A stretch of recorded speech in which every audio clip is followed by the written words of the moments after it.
Je payais 1200 € de loyer, mais mes parents ont changé les serrures et jeté mes affaires. Pas de supplication, j'ai foncé au tribunal. Vendredi, un huissier leur a remis des papiers qui les ont rendus malades. Je m'appelle Amélie. J'ai 26 ans. Je suis infirmière de nuit. Ce matin-là, je terminais une garde de 12 heures aux urgences. Mes mains sentaient encore les gants en latex et le savon de l'hôpital. Mon père avait changé toutes les serrures de la maison pour laquelle je lui payais 1200 € par mois pour y vivre. Puis il m'a envoyé un texto, « Ta chambre est pour Manon maintenant. Viens chercher tes affaires sur la pelouse. Ne fais pas de scène. » Mes affaires sur la pelouse comme un jour de ramassage des ordures. Le vendredi, un huissier de justice se tenait sur son perron avec une pile de papiers. Ce que ces papiers disaient a obligé mon père à s'asseoir physiquement sur les marches. Mais le vrai coup dur est arrivé 6 semaines plus tard, sous la forme d'une simple enveloppe blanche avec la mention « Direction générale des finances publiques » dans le coin. Le matin où tout ce que je pensais savoir sur la famille s'est effondré. J'étais retourné vivre à la maison après l'école d'infirmière. C'était il y a 3 ans. Non pas parce que je ne pouvais pas me permettre un loyer ailleurs. Je le pouvais, mais parce que mon père, Gérard Dubois, m'avait fait asseoir à la table de la cuisine un dimanche et m'avait dit « Pourquoi gaspiller de l'argent avec des inconnus quand tu peux aider la famille ?» Cela semblait logique à l'époque. J'avais 23 ans, je débutais à l'hôpital communautaire Sainte-Anne, enchaînant les gardes de nuit aux urgences. L'idée de rentrer dans un endroit que je connaissais déjà, avec de la nourriture dans le frigo et une machine à laver qui ne mangeait pas de pièces, semblait pratique, voire intelligente. Nous avons donc conclu un arrangement. 1200 € par mois. Le premier du mois, pas de bail, pas de contrat, juste une poignée de main et un virement Lydia.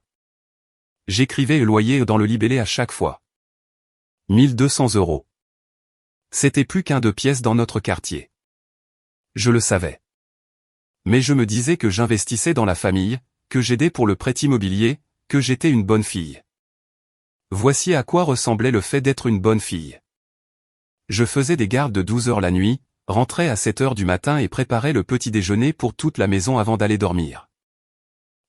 Toast, café sur la table à 7h30. Je faisais la lessive le mercredi. Je nettoyais les salles de bain le samedi. Je sortais les poubelles parce que personne d'autre ne s'en souvenait. Personne ne disait merci. Pas une seule fois. Je n'exagère pas. Pas une seule fois en 3 ans. Ma sœur Manon, 23 ans, 2 ans de moins que moi, vivait dans la chambre en face de la mienne. Elle ne payait rien. 0. J'ai posé la question à mon père une fois, prudemment. De la manière dont on pose une question dont on connaît déjà la réponse. Il n'a même pas levé les yeux de la télé. Elle se cherche encore, Amélie. Ne sois pas mesquine. Je me suis dit que c'était temporaire, qu'il verrait à quel point je travaillais dur. Je me trompais sur beaucoup de choses à l'époque, mais c'est sur ce point que je me trompais le plus.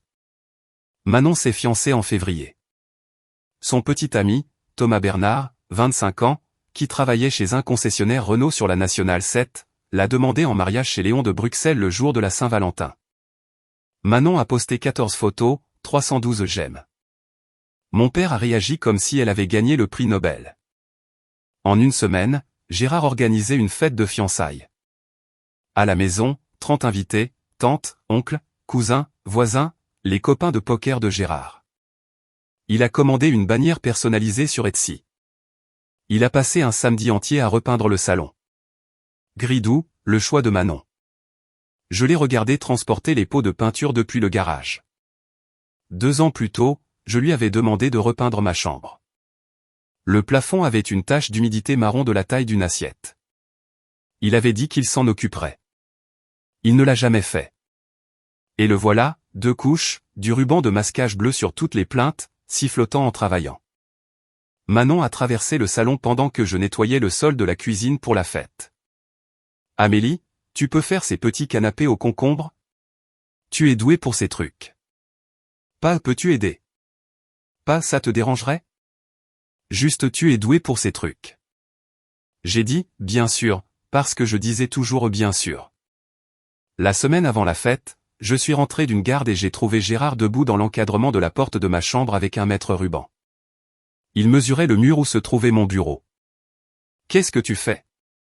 Je réfléchis juste à du rangement. Il a enroulé le maître ruban et est passé devant moi sans un mot de plus. Je suis resté là, dans l'embrasure de la porte, encore en blouse d'infirmière, et j'ai ressenti quelque chose que je ne pouvais pas encore nommer. Rangement. C'est le mot qu'il a utilisé. Je n'y ai pas réfléchi à deux fois. J'aurais dû. Mardi 11 mars. J'ai pointé ma sortie de Sainte-Anne à 6h52. La garde avait été difficile. Un accident de moto à minuit. Une grand-mère en arrêt cardiaque à 3h du matin. Nous l'avons récupérée, mais de justesse. Mes mains ont été stables pendant 12 heures. Elles n'ont commencé à trembler que lorsque j'ai tourné dans ma rue. J'ai d'abord vu les cartons. Des cartons sur la pelouse. 3 sacs poubelles noirs à côté. Un panier à linge renversé sur le côté. Mes vêtements se déversant sur l'herbe humide. Mes manuels d'infirmière empilés sur l'allée. Leur dos se gondolant dans la rosée du matin.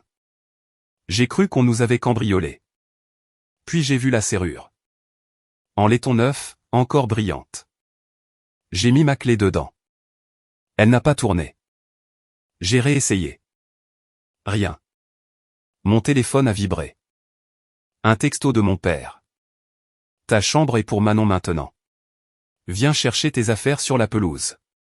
Ne fais pas de scène. Je l'ai lu 3 fois. Mon pouce a survolé le bouton d'appel. Puis un deuxième texto est arrivé, de ma mère. Carole. Chérie, ton père a déjà décidé, c'est mieux comme ça. Mieux. C'est le mot qu'elle a utilisé. Mieux. Je me suis assise sur la marche du perron. Le béton était froid à travers ma blouse. Mon stéthoscope était encore autour de mon cou. J'ai regardé la pelouse, mes vêtements, mes livres, la petite boîte en bois où je gardais le pompon de mon diplôme universitaire et les boucles d'oreilles de ma grand-mère. Elle était assise dans une flaque. Je suis resté assise là pendant 11 minutes. Je le sais parce que j'ai regardé l'horloge de mon tableau de bord depuis l'endroit où je m'étais garé. 11 minutes de silence. Puis j'ai fait quelque chose que je n'avais jamais fait en 26 ans en tant que fille de Gérard Dubois. J'ai arrêté d'essayer d'être la gentille. Je ne suis pas entré. Impossible, évidemment. Alors, je me suis assise dans ma voiture et j'ai fait des maths. 3 ans, 12 mois par an, 1200 € par mois, 43 200 €. C'est ce que j'avais payé à Gérard Dubois pour vivre dans une chambre qu'il venait de donner au fiancé de ma sœur. Sans préavis, sans conversation, sans remboursement. J'ai vérifié mon compte d'épargne sur mon téléphone. 2100 €. C'est ce que 3 ans de loyer à papa m'avait laissé. Pas assez pour le premier et le dernier mois de loyer dans un endroit décent. Pas assez pour une caution. Pas assez pour un cadre de lit. J'ai regardé à nouveau la pelouse. Certaines de mes affaires étaient déjà abîmées. La rosée avait traversé le carton. Un album photo. Ma remise de diplôme d'infirmière. Mamie Hélène épinglant ma toque. Le bord inférieur était sombre d'humidité. Les pages allaient gondoler. Elles ne seraient plus jamais plates. Mon téléphone a sonné. Gérard. Je l'ai laissé sonner. 5 sonneries. Messagerie vocale. Il a laissé un message. Je l'ai écouté dans la voiture, vitre fermée. Amélie, ne sois pas dramatique. Viens chercher tes affaires avant que les voisins ne commencent à poser des questions. Et n'appelle pas ta grand-mère à ce sujet. Ça ne la regarde pas. N'appelle pas ta grand-mère. Il a dit ça comme un avertissement, comme s'il savait exactement qui prendrait mon parti et voulait la court-circuiter. J'ai coupé le moteur, j'ai fixé la maison que j'avais aidé à payer. J'ai fixé la nouvelle serrure en laiton, captant la lumière du matin comme un doigt d'honneur. Il l'avait prévu. Il a attendu que je sois parti. 12 heures de nuit, la garantie de ne pas rentrer à l'improviste. Et il a déménagé ma vie sur la pelouse pendant que je posais des perfusions au bras d'inconnus. Cela a changé quelque chose en moi, silencieusement, définitivement. Je suis allé à l'hôpital, non pas parce que j'avais une garde, mais parce que c'était le seul endroit où je me sentais en sécurité. La salle de repos du 3e étage a un canapé qui sent le café brûlé et le vinyle. Je me suis assise là et j'ai pleuré, pas des sanglots, juste des fuites. Des larmes coulant sur ma blouse pendant que je tenais un gobelet en carton rempli d'eau que je n'ai jamais bu. Delphine Costa m'a trouvé à 8h15. Delphine est infirmière en chef de l'équipe de jour. 34 ans, d'origine portugaise, un vrai caractère, mariée à un homme dont le métier est d'argumenter. Elle m'a jeté un regard et a fermé la porte de la salle de repos. Parle. Je lui ai tout raconté. Les serrures, le texto, la pelouse, les cartons. Delphine n'a pas dit « je suis désolé ». Elle n'a pas dit « c'est terrible ». Elle a posé une question à laquelle je ne m'attendais pas. Tu le payais par Lydia ou un autre service? Lydia, tous les mois. Qu'est-ce que tu écrivais dans le libellé?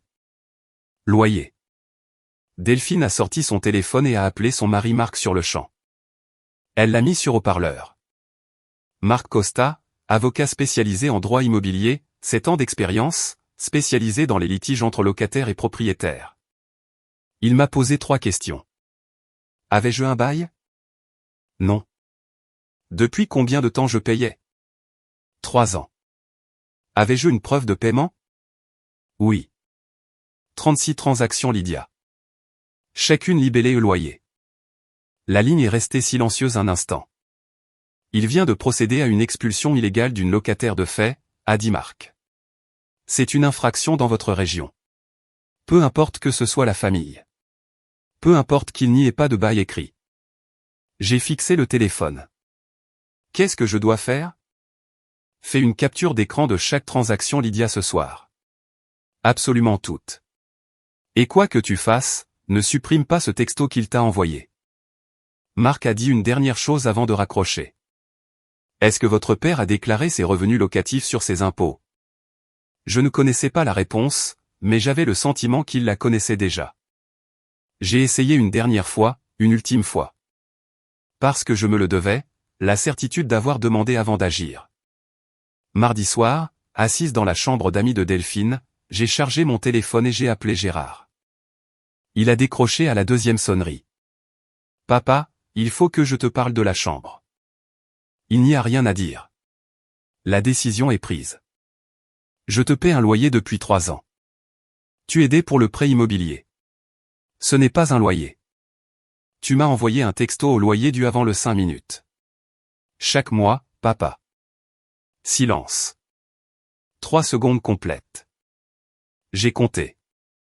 Ne déforme pas mes propos, Amélie. J'ai besoin de 30 jours. C'est tout ce que je demande.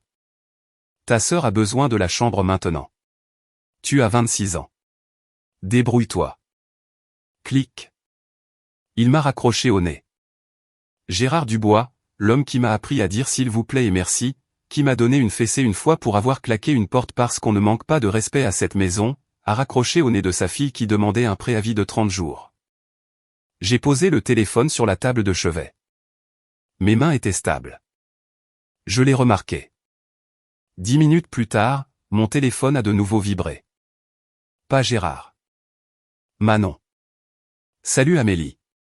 Tu peux venir chercher le reste de tes affaires demain matin? Thomas installe son bureau. Le bureau de Thomas. Dans ma chambre, la chambre avec la tache d'humidité que mon père n'a jamais repeinte pour moi, mais qu'il a repeinte en 48 heures pour ma sœur. Je n'ai pas répondu à Manon. J'ai ouvert mon application bancaire à la place. J'ai fait défiler 3 ans de virement Lydia. 1002 cents, 1002 cents, 1002 cents. Un rythme aussi régulier qu'un battement de cœur. J'ai pris ma première capture d'écran à 21h47. Je n'ai pas arrêté avant d'avoir les 36. Gérard n'a pas attendu. Le mercredi matin, mon téléphone vibrait de textos de personnes à qui je n'avais pas parlé depuis des mois. Tante Sandrine, la sœur cadette de Gérard, qui vit en Normandie. Des opinions sur tout. Elle m'a envoyé un texto à 7h15. Ton père dit que tu fais des difficultés pour déménager. Chérie, Manon va se marier. Sois juste heureuse pour elle. Oncle Richard, le copain de chasse de Gérard et son beau-frère, a envoyé un texto 20 minutes plus tard. Gérard dit que tu lui réclames de l'argent. Ça ne te ressemble pas, Amélie. Réclamer de l'argent. C'est ainsi qu'il l'a raconté. J'ai parcouru les messages. 6 textos de 4 parents en 2 heures. tous des variations sur le même thème. Amélie est égoïste. Amélie est jalouse de Manon. Amélie rend la vie de Gérard difficile. Personne n'a envoyé de texto pour me demander ce qui s'était passé. Aucun d'entre eux n'a appelé pour entendre ma version. Gérard a raconté sa version et la famille l'a fait passer comme un plat à gratin à Noël. Tout le monde a pris une part. Personne n'a vérifié les ingrédients. Il ne se contentait pas de me mettre à la porte. Il réécrivait l'histoire pour que, lorsque je riposterais, je sois déjà la méchante. Je me suis assise à la table de la cuisine de Delphine et j'ai fixé mon téléphone. Je pouvais sentir le vieil instinct, la réparatrice en moi, la pacificatrice, la fille qui arrange toujours les choses. Elle voulait appeler tout le monde et expliquer. Elle voulait dire, ce n'est pas ce qui s'est passé. Laissez-moi vous donner ma version. J'ai posé le téléphone face contre la table.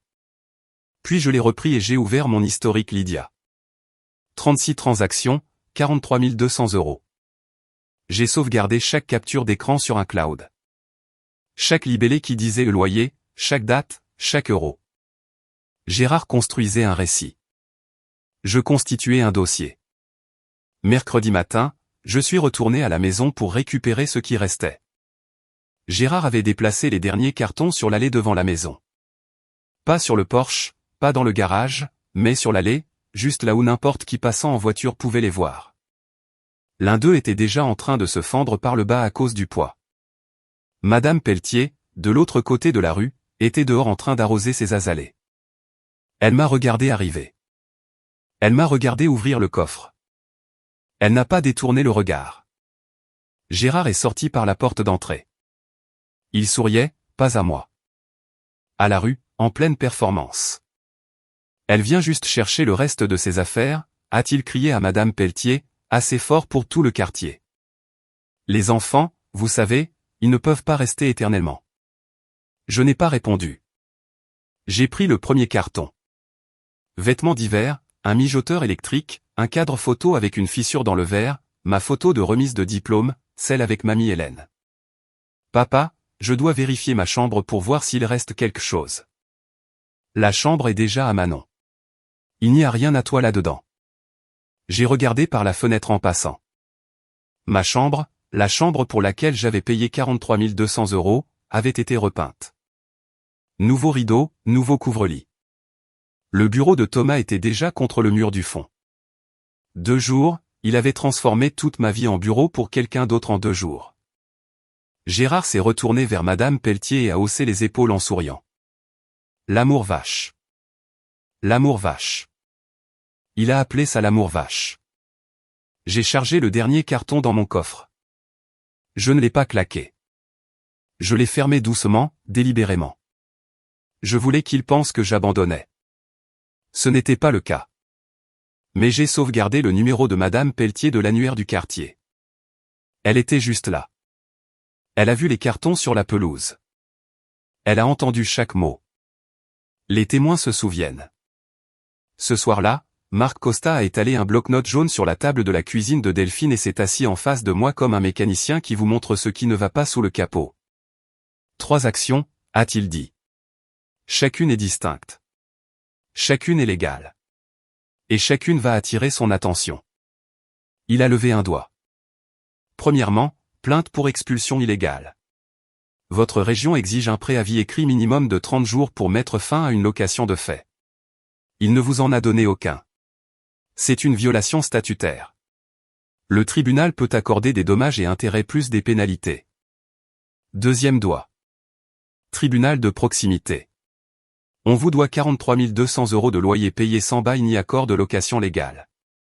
Le plafond pour le tribunal de proximité est de 10 000 €. Nous commençons donc par là. Le reste pourra aller au tribunal civil plus tard. Troisième doigt. Formulaire de signalement au fisc. Il a reçu 43 200 € de revenus locatifs en 3 ans. Et je parierais ma mallette qu'il n'en a rien déclaré. C'est un revenu imposable non déclaré. J'ai fixé le bloc-notes. 3 points. 3 lignes qui pourraient démanteler tout le sens de l'autorité de mon père. Le fisc, ai-je dit doucement. Ça pourrait le détruire. Marc n'a pas scié. Il n'a pas hésité quand il a jeté votre vie sur la pelouse. Delphine a posé un verre d'eau devant moi. Tu n'es pas cruelle, Amélie. Tu es précise. J'ai ouvert mon ordinateur portable. Le dossier était déjà prêt. Je l'organisais depuis mardi soir. 36 captures d'écran Lydia, des relevés bancaires avec les dates correspondantes. Le texto de Gérard. Loyer dû avant le 5. Le texto d'expulsion. Ta chambre est pour Manon maintenant. Une chronologie des événements. Manuscrite. Datée. Marc a examiné chaque fichier. Quand il a terminé, il a fermé l'ordinateur portable et a hoché la tête. Imprimez tout. 2 copies. Nous allons chez le notaire jeudi matin. J'ai appelé mamie Hélène jeudi après-midi. Elle a décroché comme elle le fait toujours, au milieu d'une phrase, comme si la conversation avait commencé avant que le téléphone ne sonne. J'ai déjà entendu la version de Gérard, ma chérie. Laisse-moi deviner. Tu es partie parce que tu es ingrate et jalouse de ta sœur. J'ai presque ri. Presque. Ce n'est pas ce qui s'est passé, mamie. Je sais que non. Je connais mon gendre. Il raconte aux gens ce qui le met en valeur. Il fait ça depuis le jour où il a épousé ta mère. Je lui ai tout raconté. Les serrures, le texto, la pelouse, les cartons dans la rosée. Elle est restée silencieuse tout le temps. Mamie Hélène n'interrompt pas. Elle collecte. Quand j'ai fini, elle a dit quelque chose que je n'attendais pas. Il a fait la même chose à son frère. Tu sais, je ne savais pas. Eddy, le frère cadet de Gérard. Ils ont hérité ensemble du duplex de leur mère. 50-50e. Gérard a emménagé, a commencé à prendre des décisions sans Eddy, et quand Eddy n'était pas d'accord, Gérard a changé les serrures de sa moitié, a dit à toute la famille qu'Eddy avait abandonné la propriété. Eddy ne s'est pas battu. Il a perdu sa part. Il n'a pas parlé à Gérard depuis 15 ans. Elle a laissé cela en suspens. Ne fais pas comme Eddy, ma chérie. Eddy est resté silencieux. Il a tout perdu. Ma gorge s'est nouée. Je ne vais pas me taire. Bien. Puis elle a dit quelque chose qui a frappé plus fort que tout le reste. Ta mère m'a appelé hier soir. Elle sait que c'est mal, Amélie. Elle le sait. Elle ne le dira juste pas à voix haute. Ma mère savait. Elle savait et elle a laissé faire. Elle a regardé Gérard changer les serrures et traîner mes affaires sur la pelouse. Et elle a choisi la paix avec lui plutôt que la justice pour moi. C'est la partie qui faisait plus mal que les serrures, plus que le texto, plus que la rosée sur mes photos de diplôme. Le silence de ma mère. La fête de fiançailles de Manon était samedi soir. 30 invités. La maison illuminée comme dans un magazine. Des guirlandes lumineuses sur le porche. Un panneau de bienvenue avec Thomas et Manon en calligraphie dorée. Des voitures garées des deux côtés de la rue. Je n'étais pas invité. Je l'ai découvert parce que tante Sandrine m'a accidentellement incluse dans un texto de groupe avec l'adresse et l'heure. Elle l'a supprimé 30 secondes plus tard, mais je l'ai vu. Je n'y suis pas allé. Je ne suis pas passé en voiture. Je suis resté dans la chambre d'amis de Delphine et j'ai regardé l'horloge. À 20h47, mon téléphone s'est allumé. Notification Instagram. Ma cousine Camille, 19 ans, la plus jeune de Sandrine, a posté une story de l'intérieur de la fête. J'ai cliqué dessus. Il y avait Gérard debout dans le salon, tenant une flûte de champagne et portant un toast. La caméra était tremblante, le son métallique, mais j'ai entendu chaque mot. La famille, c'est tout, a-t-il dit en souriant. On prend soin les uns des autres dans cette maison. 30 personnes ont levé leur verre. Derrière lui, à travers la porte ouverte de ce qui était ma chambre, je pouvais voir les nouveaux rideaux, le bureau de Thomas, une photo encadrée de Manon et Thomas sur le mur où était accroché mon diplôme d'infirmière. Gérard a levé son verre plus haut. Manon, ma chérie, tu mérites le monde. Cette maison sera toujours ton foyer. Cette maison sera toujours ton foyer. Il ne m'avait jamais dit ça en 26 ans. En 43 200 €, pas une seule fois. J'ai regardé la story 2 fois. Puis j'ai fermé Instagram et j'ai fixé le plafond. Quelque part en ville, dans une maison que j'avais aidé à payer, mon père portait un toast à la famille. Dans une chambre qu'il m'avait volée, devant 30 personnes qui ne savaient pas ou s'en fichaient que sa fille aînée était assise seule dans un lit d'emprunt, il portait un toast à la famille dans la chambre qu'il m'avait prise. Camille m'a appelé dimanche matin. Elle semblait mal à l'aise, comme quelqu'un qui porte une assiette qu'il sait qu'il va laisser tomber. Je dois te dire quelque chose, Amélie, à propos de ce que papa. Je veux dire, ce que l'oncle Gérard a dit à la fête. Dis-moi.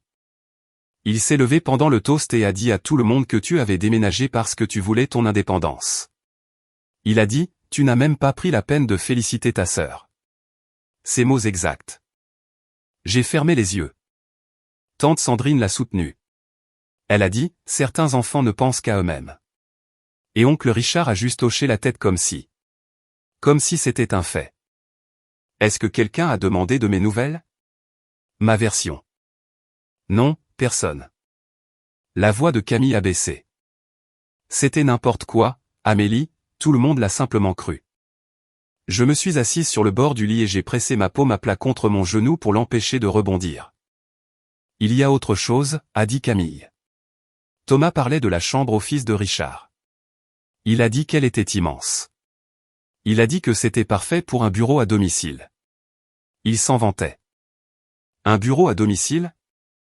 Même pas une chambre d'enfant. Pas une chambre pour un futur enfant. Thomas, un vendeur de voitures qui connaissait ma famille depuis 11 mois, était assis à un bureau dans une chambre pour laquelle j'avais payé un loyer pendant 3 ans, et il se vantait de la superficie. Mon père n'a pas seulement donné ma chambre.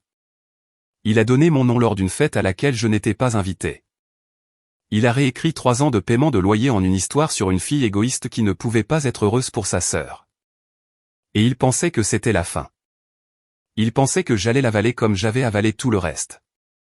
Il était sur le point de découvrir ce qui se passe quand la fille silencieuse arrête d'avaler. Lundi matin, 6h12. Je venais de terminer une autre garde de nuit. 14h cette fois. Un carambolage sur l'autoroute. Mes mains sentaient encore la bétadine. Je me suis assise à la table de la cuisine de Delphine et j'ai ouvert mon ordinateur portable. Le dossier se trouvait sur le bureau. Je l'avais simplement nommé « Affaire ». 36 captures d'écran Lydia. Des relevés bancaires avec les transactions surlignées. Les textos de Gérard capturés, horodatés, sauvegardés sur le cloud, les copies notariées que Marc m'avait aidé à préparer, une chronologie manuscrite de chaque événement depuis le 11 mars. Delphine est descendue à 6h30. Elle m'a vu assise là, encore en blouse, fixant l'écran. Elle ne m'a pas demandé si j'allais bien. Elle a versé 2 tasses de café, en a posé une devant moi et s'est assise. Nous n'avons pas parlé. Elle est juste restée assise là. Parfois, c'est à ça que ressemble le courage. Quelqu'un assis à côté de vous pendant que vous décidez. À 6h45, j'ai appelé Marc. Je suis prête. Il n'a pas hésité. Le tribunal ouvre à 8h30. J'ai pris une douche. J'ai mis une blouse propre. Les seuls vêtements professionnels que j'avais qui n'étaient pas froissés dans un sac poubelle. Je me suis séché les cheveux. Je me suis regardé dans le miroir. Je ne voulais pas de vengeance. Je voulais ce qui m'était dû. Il y a une différence. La vengeance est bruyante. La vengeance est un appel téléphonique à minuit, une scène à une fête, une publication sur Facebook. Ce que je voulais, c'était des papiers, de la documentation, un juge lisant le mot au loyer 36 fois de suite et demandant à mon père de s'expliquer. J'ai pris le dossier. Delphine se tenait à la porte. Je serai là quand tu reviendras. J'ai conduit jusqu'au tribunal, les vitres baissées. L'air de mars, froid et vif. Mes mains étaient stables sur le volant. Elle l'avait été toute la nuit. Elle n'allait pas se mettre à trembler maintenant. Le palais de justice du comté est un bâtiment trapu en briques sur la rue du Marronnier, avec un détecteur de métaux à l'entrée et des néons qui donnent à tout le monde l'air fatigué. Je suis arrivé à 8h22. Il y avait 4 personnes devant moi au guichet du greffe. Je faisais la queue, tenant une enveloppe Kraft assez épaisse pour paraître importante. Ma blouse avait encore le pli de l'hôpital. Quand je suis arrivé au comptoir, une femme avec des lunettes de lecture et un badge indiquant Dolores m'a regardé comme les greffiers regardent tout le monde. Patiente, neutre, prête à s'ennuyer. Qu'est-ce qu'on dépose aujourd'hui? 3 choses, ai-je dit. Une plainte pour expulsion illégale, une requête pour le tribunal de proximité, et j'ai besoin des formulaires pour un signalement au fisc. Dolores a haussé un sourcil. Justin. J'ai ouvert l'enveloppe et j'ai tout étalé. Les captures d'écran Lydia, 36 pages, chronologiques, les messages textes imprimés et notariés. Les relevés bancaires, la chronologie. Elle a mis ses lunettes de lecture et a feuilleté la pile. Lentement, attentivement, page par page. C'est votre père, a-t-elle demandé en lisant le texto. Ta chambre est pour Manon maintenant. Oui, madame. Elle a levé les yeux vers moi, pas avec pitié, mais avec quelque chose qui ressemblait presque à du respect. C'est plus de documentation que la plupart des gens n'en apportent pour un divorce. Vous avez une trace écrite que la plupart des avocats en droit locatif envieraient. Il l'a créée lui-même, ai-je dit. Chaque libellé Lydia dit est loyer. Chaque texto confirme l'arrangement. Dolores a hoché la tête. Le plafond du tribunal de proximité dans cet état est de 10 000 euros. Vous voudrez vous renseigner sur le tribunal civil pour le reste. Je sais. C'est le début. Elle a tamponné le premier formulaire, puis le deuxième, puis le troisième. Il y a une pénalité statutaire pour expulsion illégale, a-t-elle dit. En plus des dommages et intérêts qui vous seront accordés. J'ai signé mon nom 3 fois. Ma main n'a pas tremblé une seule fois. Vendredi, 4 jours plus tard. Je n'étais pas là quand c'est arrivé. J'étais au travail. Une autre garde de nuit. Encore 12 heures de moniteur qui bip et de miséricorde fluorescente. Mais Marc m'a appelé à 9h14 avec les nouvelles. L'huissier de justice est arrivé chez Gérard à 8h45 du matin. Une voiture banalisée, un uniforme, en plein jour. Gérard était dans l'allée en train de charger des chaises pliantes dans le garage, reste de la fête de fiançailles, toujours pas rangée. Oncle Richard était sur le porche en train de boire un café. Tante Sandrine était visible par la fenêtre de la cuisine. L'huissier a remonté l'allée, les papiers à la main. Gérard Dubois. Oui.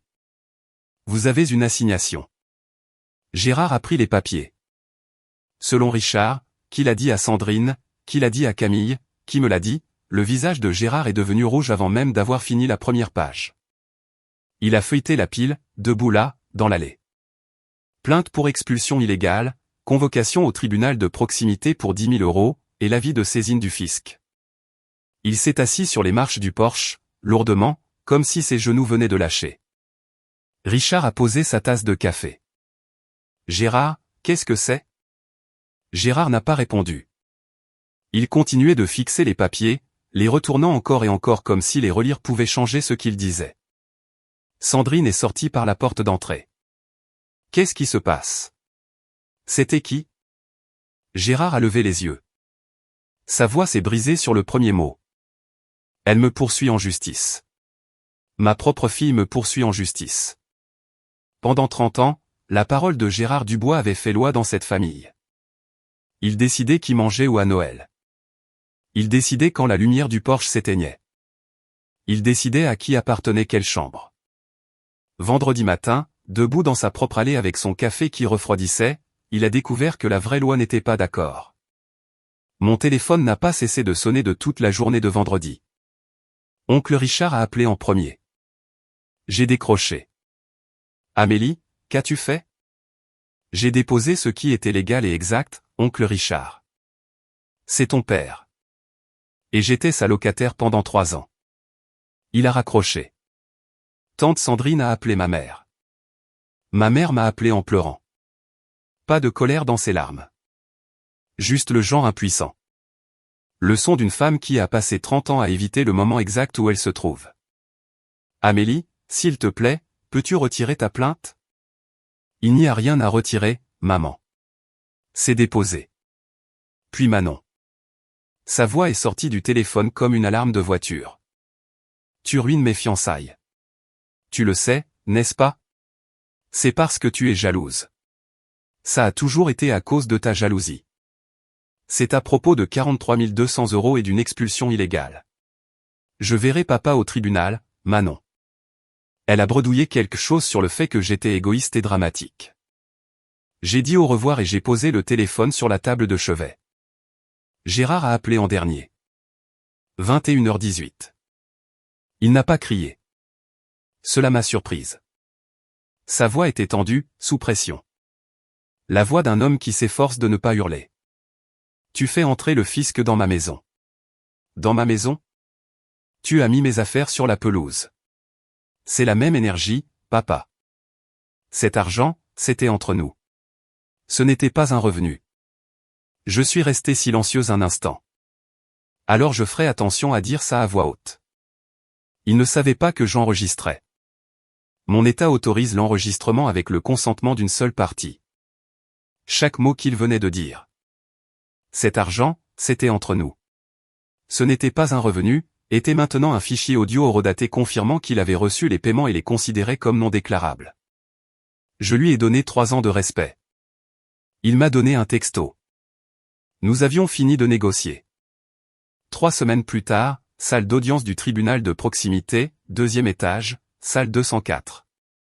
C'était plus petit que ce que j'imaginais. Pas de box pour les jurés, pas de galerie, juste des rangées de bancs en bois, un bureau surélevé pour le juge, et 2 tables tournées vers l'avant. Ça sentait le polish et le vieux papier. Gérard était assis seul à la table du défendeur. Pas d'avocat. Il avait dit à Richard qu'il n'en avait pas besoin. Je ne vais pas engager un avocat pour me battre contre ma propre gamine. J'étais assise à la table du demandeur avec mon dossier Kraft et une chronologie imprimée. Marc m'avait préparé mais ne pouvait pas me représenter au tribunal de proximité. C'est uniquement pour les auto-représentations dans notre juridiction. Il était assis sur les bancs derrière moi. Derrière Gérard, Carole, agrippant son sac à main comme une bouée de sauvetage. Manon, les bras croisés, la mâchoire serrée, et au dernier rang, mamie Hélène. Elle avait pris un Uber. Personne ne l'avait invitée. Personne ne lui avait donné la date. Elle l'a appris par Camille et est venue quand même. La juge Hernandez était une femme d'une 50aine d'années avec des cheveux gris courts et des lunettes de lecture. Elle regardait par-dessus, pas à travers. Mademoiselle Dubois, présentez votre cas. J'ai exposé 36 transactions Lydia, chacune imprimée, datée, surlignée. Chaque libellé et loyer. J'ai montré les textos.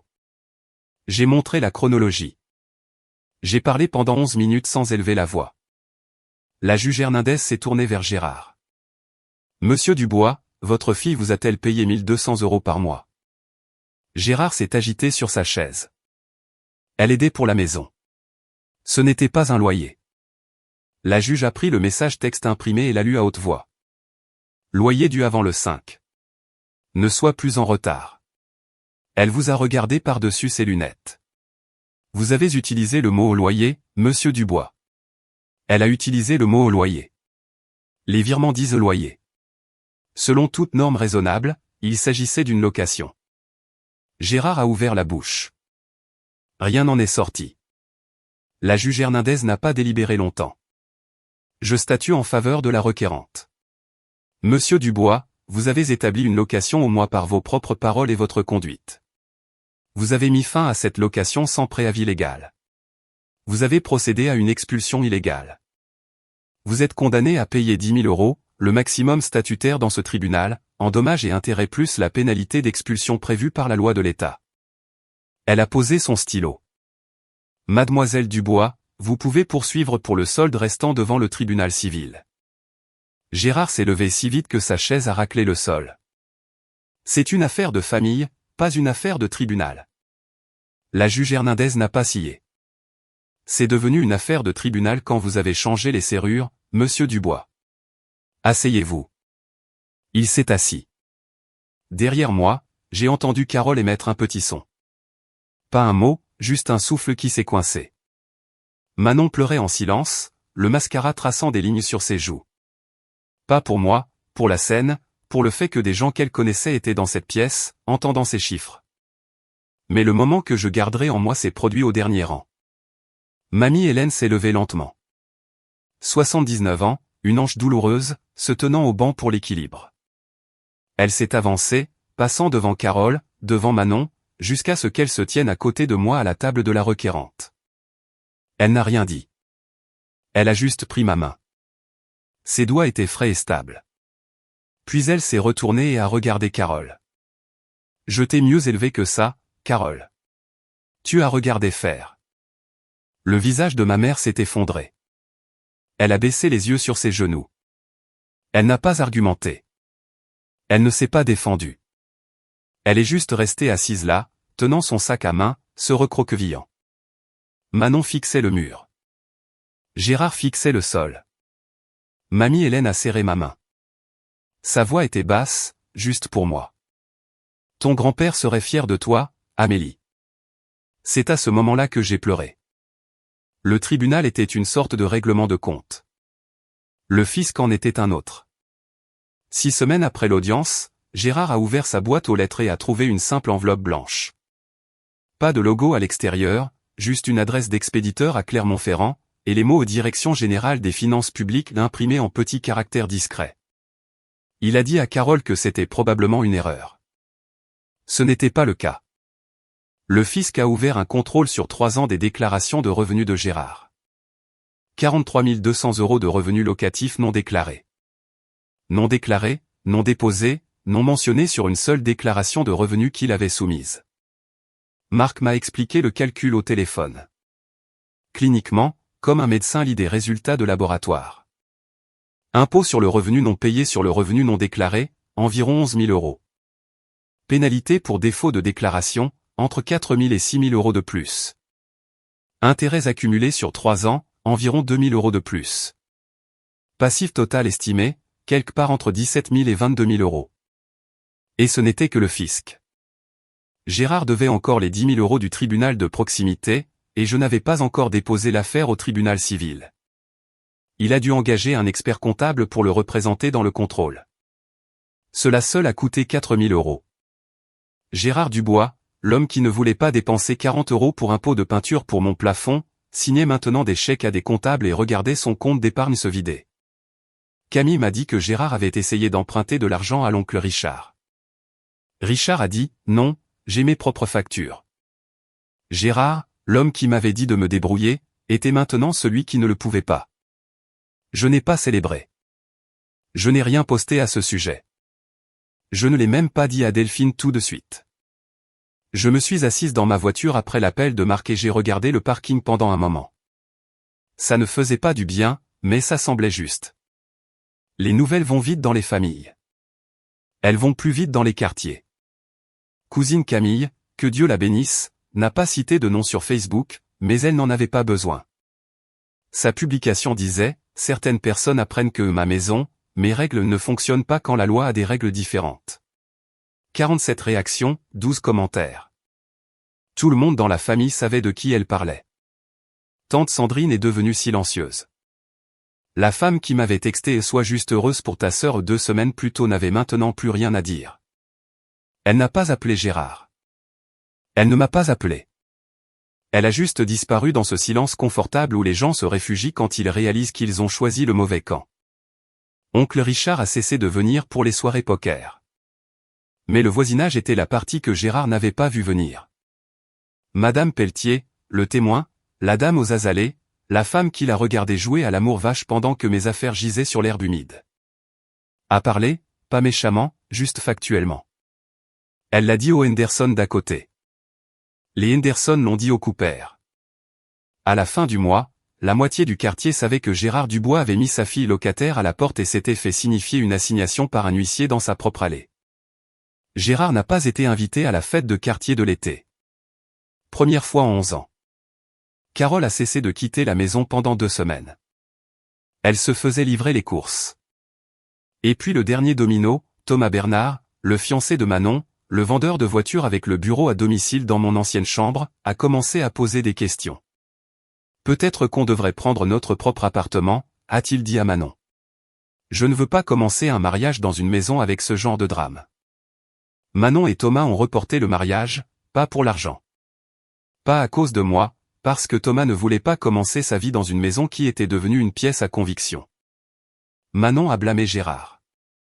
Ma mère a appelé un jeudi. Sa voix semblait avoir vieilli de 10 ans. On peut parler ? Juste nous, s'il te plaît. Nous nous sommes rencontrés dans un café près de la Nationale 6, terrain neutre, assez public pour qu'aucune de nous ne s'effondre complètement. Elle était déjà assise dans une banquette quand je suis arrivé, tenant une tasse dont elle ne buvait pas. « Ton père a des difficultés », a-t-elle dit. L'affaire du fisc le ronge. J'ai enroulé mes mains autour de ma propre tasse. Il a jeté ma vie sur la pelouse, maman. Pendant que je sauvais des vies à l'hôpital. Il pensait que tu comprendrais. Il pensait que je me tairais. Il y a une différence. Carole a fixé son café.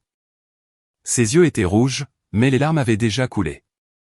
Probablement dans la voiture, probablement seule. Elle ressemblait à une femme qui avait passé 30 ans à construire une maison sur les fondations de quelqu'un d'autre et qui venait de sentir la première fissure. J'aurais dû dire quelque chose, a-t-elle dit. J'avais peur de lui. Je sais que tu avais peur. Je ne dis pas ça pour trouver une excuse. Je te dis juste ce qui est vrai.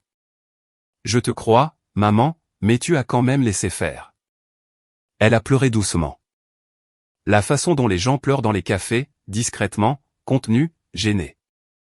Je n'ai pas tendu la main à travers la table, non pas pour la punir, mais parce que mon réconfort à ce moment-là l'aurait dédouanée, et elle avait besoin de vivre ce moment. Je t'aime, ai-je dit. Vraiment, mais je ne peux pas revenir dans une maison où ma valeur est mesurée par ce que j'abandonne. Elle a essuyé ses yeux avec une serviette en papier. Quand es-tu devenue si forte? Je ne suis pas forte, maman. J'en ai juste marre de payer le prix d'être facile à ignorer. Elle m'a regardé comme si elle me voyait pour la première fois. Peut-être que c'était le cas. 3 mois plus tard, j'ai signé un bail, un vrai, avec mon nom imprimé sur chaque page, pour un 2 pièces à 6 pâtés de maison de Sainte-Anne. Rez-de-chaussée, 12 minutes du travail. Loyer, 890 € par mois, moins que ce que je payais à mon père. Le chèque du tribunal de proximité, 10 000 €, a été encaissé la même semaine. Je l'ai utilisé pour le premier et le dernier mois de loyer, une caution, un matelas et une table de cuisine d'occasion. Le reste est allé sur mon compte d'épargne. Mon épargne, à mon nom, sous mon contrôle. Delphine m'a aidé à déménager. Elle est arrivée avec son monospace, 3 paniers à linge de vaisselle donnés et un pack de Schweppes agrumes parce que le champagne, c'est pour les gagnants, et tu n'as pas encore fini. J'ai installé la chambre en premier, accroché les rideaux que Delphine avait trouvés chez Emmaüs, rangé mes livres d'infirmière sur une étagère qui n'appartenait à personne d'autre. Samedi après-midi, on a frappé. J'ai ouvert la porte et j'ai trouvé mamie Hélène dans le couloir, tenant une lampe. Elle était en laiton, ancienne, avec un abat-jour en verre vert. Le cordon avait été refait, probablement 2 fois. C'était la mienne quand j'ai vécu seule pour la première fois, a-t-elle dit. 1967, je veux que tu l'aies. Je l'ai branché ce soir-là. Elle projetait un cercle ambré et chaleureux sur la table de la cuisine. Le genre de lumière qui donne à une petite pièce l'impression d'être un foyer. Ce soir-là, je me suis assise à ma table. Ma table dans mon appartement derrière ma serrure et j'ai dîné seul. Reste de soupe et toast. Rien de spécial. Mais le silence était différent ici. Ce n'était pas le silence d'être ignoré. Ce n'était pas le silence de maintenir la paix. C'était le silence de la propriété. 1200 € par mois allaient autrefois à un homme qui ne me voyait pas. Maintenant, ça paie pour un endroit qui est à moi. Gérard a appelé un dimanche soir. 19h14.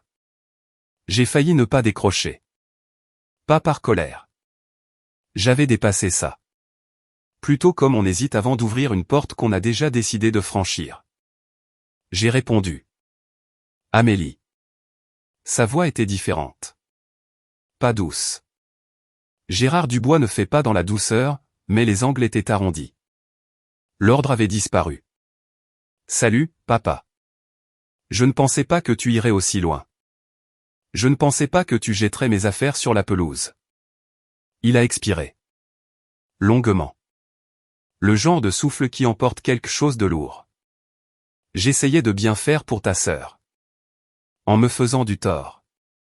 Silence. 5 secondes. 6. Je l'ai laissé s'installer. Je ne l'ai pas comblé. Le fisc veut 22 000 €, a-t-il dit finalement. Il l'a dit comme quelqu'un annonce un diagnostic. Plat, factuel. Toujours sous le choc. Je suis désolé d'entendre ça, papa. Vraiment. Tu le hais? Oui. Je ne veux pas que tu souffres. Je n'ai jamais voulu ça. Plus de silence. J'entendais la télé en arrière-plan. L'équipe TV. Un match de basket. La bande-son de chaque soirée que j'ai jamais passée dans cette maison. J'espère que tu trouveras une solution, ai-je dit. Je le pense vraiment, mais je ne reviendrai pas. Il n'a pas dit « je t'aime ». Il n'a pas dit « je suis désolé ». Il n'a pas dit « tu le regretteras ». Il a juste respiré à l'autre bout du fil. D'accord, a-t-il dit et a raccroché. C'était le mot le plus honnête qu'il m'ait dit depuis des années. Pas des excuses, pas une reddition, juste d'accord. Une reconnaissance que le terrain avait changé et qu'il ne pouvait pas le faire revenir en arrière. J'ai posé le téléphone et j'ai regardé la lampe d'Hélène briller sur la table. Pour la première fois depuis des mois, je ne me sentais pas en colère. Je ne me sentais pas triste. Je me sentais juste en paix. Les gens me demandent si je le regrette. Oui. Je regrette les 3 années que j'ai passées à croire que le silence serait récompensé. Je regrette chaque matin où j'ai préparé le petit déjeuner pour une maison qui traitait mon travail comme de l'air. Présent, nécessaire, invisible.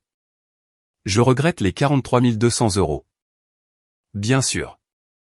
Mais plus que l'argent, je regrette la version de moi-même qui pensait que si j'essayais plus fort, donnais plus, me plaignais moins, mon père me regarderait enfin comme il regardait Manon. Cette version de moi est partie. Je l'ai laissée partir un mardi matin de mars, assise sur une marche de Porsche froide dans une blouse qui sentait une garde de 14 heures. Mon père n'est pas un monstre. Je veux être clair à ce sujet. C'est un homme qui a confondu l'amour avec le contrôle et la gratitude avec l'obéissance. Il a construit une famille où sa parole était finale. Et quand quelqu'un l'a contesté légalement, calmement, avec 36 reçus, tout son royaume a tremblé. J'espère qu'il apprendra la différence. Mais lui enseigner n'est plus mon travail. Si vous écoutez ceci dans une maison où votre gentillesse est utilisée comme monnaie, où votre silence est le confort de quelqu'un d'autre, je veux que vous m'entendiez dire quelque chose que personne ne m'a dit. Gardez vos reçus, connaissez vos droits, et rappelez-vous que poser une limite avec votre famille n'est pas une trahison. C'est la première chose que vous construisez lorsque vous décidez enfin de construire pour vous-même. Je suis assise à ma table de cuisine en ce moment. La lampe de mamie Hélène est allumée. L'appartement est calme. La serrure de la porte est à moi. Les serrures sont à moi maintenant.